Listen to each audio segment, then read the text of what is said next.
the Feast of the Ascension. Una sa lahat po, I was in Italy for some time. Ang ganda po ng ibig sabihin ng kanilang elevator, ascensore. Very close to that word ascension. Yung pag-akyat po sa langit. Di ba ang elevator umaakyat? Pero it's very important na ascension is actually return. Di ba? Merong ang Diyos nag-condescend. Ang Diyos bumaba at nagpakumbaba. At dahil dito, siya ngayon ay iniakyat sa langit. That's ascension. Because those who humble themselves will be exalted. So the Ascension Sunday is just so fitting to our understanding or to our experience of Jesus, who, though He was God, did not deem to be equal with God, but rather He became as all humans are, obedient even to obey, to die, even on the cross. But because of this, God gave Him a name. So, itong ascension na to is a culmination or a completion of the journey of life of Jesus on earth. As He was conceived by the power of the Holy Spirit, now, body and soul, He ascends into heaven.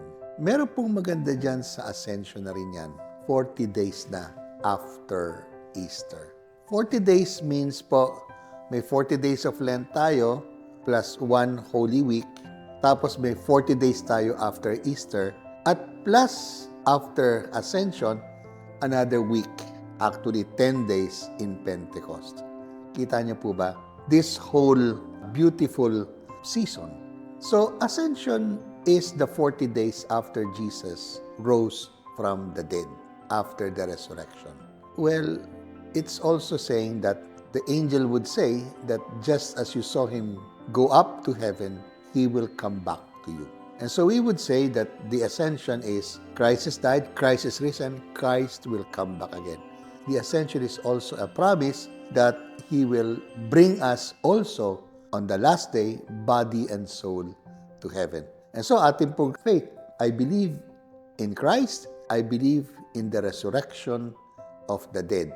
And that is in the light na kung ikaw ay sumunod kay Kristo sa kanyang pagpapakumbaba, paglilingkod, hanggang umabot na mag-alay ka ng buhay sa kamatayan, isusunod ka rin niya, sasamahan ka din niya, makaakyat sa langit. So, ascension for us is a promise of our Christian journey that we who descend and condescend will also ascend. Blessed are those who are humble in spirit, God will exalt them.